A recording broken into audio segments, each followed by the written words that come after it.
great British watercolourist Turner said that if you want to paint a masterpiece, all you actually need are 3 colours, and the internet is a bit like that. The great thing about the internet is you have access to everything.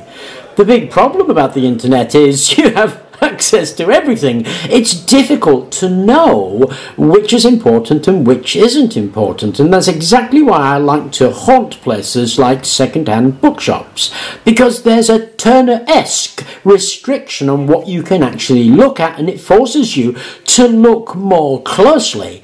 This one is the Burgate bookshop run by the Pilgrims Hospice. And it's a great example of the joys of second-hand bookshops and what you can find in them as you look through.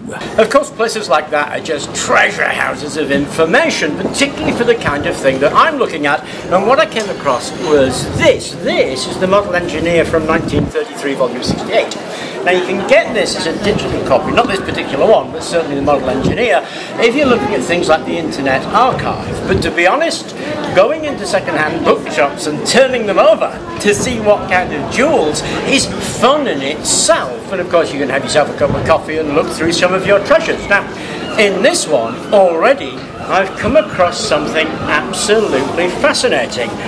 And there it is. Let's have a closer look at that. It is a liquid rectifier. Now we tend to think of rectifiers as being one thing, that is a bit of silicon that changes AC into DC, but rectifiers can be a much broader range of things. They can be mechanical, where it changes backwards and forwards mechanical motion into a single direction rotation motion, and we built one of those using toothbrushes. It can be fluid, where the push and pull of fluids are changed into a single direction push of fluid, or it can be electrical. And when it's electrical, it doesn't necessarily have to be silicon. Early rectifiers used things like mercury vapour, or different kinds of oxides like copper oxide or selenium oxide, and this is a liquid rectifier using lead and aluminium. It honestly doesn't matter as long as it can change backwards and forwards into single direction. It's a rectifier. What I've got here is a solution of sodium bicarbonate. It's a saturated solution of baking powder. If I were to stick 2 aluminium strips, so put an aluminium strip in, if I were to put 2 in there, I would in fact have formed a capacitor, actually an electrolytic capacitor.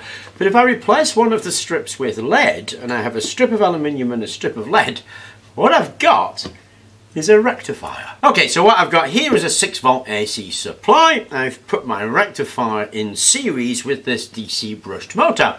So when I turn the power on, if that's getting AC, what it'll do is just wobble backwards and forwards a little bit as the current alternates, and it tries to correct for it. But because I've now rectified it, what will happen is that will spin in one direction. So let's give that a go. There you go.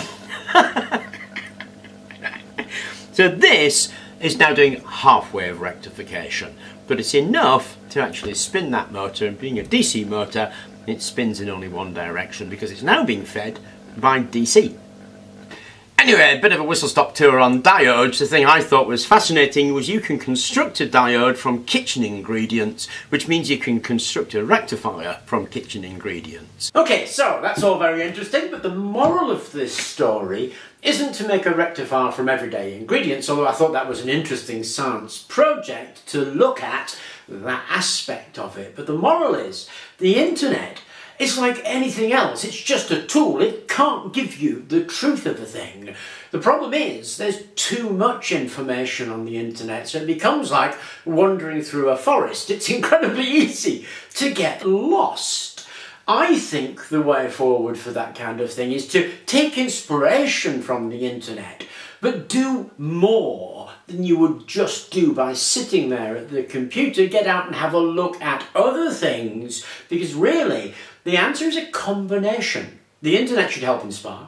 You should want to go out and have a look and investigate yourself, because it's the journey that really matters. It's about going through things and taking that journey, and it can be a huge amount of fun. I mean, I personally love looking around old bookshops, wandering around a pretty town and sitting and having a cup of coffee in the sun. That journey to discover this is what really matters. And of course we discover it and we build it and we gain knowledge and experience, and that I think is the moral of the story and the reason to do just about anything. Anyway, I hope you enjoyed finding out about old diodes. Hope you enjoyed the video. Thank you very much for watching, and please do remember to like and subscribe.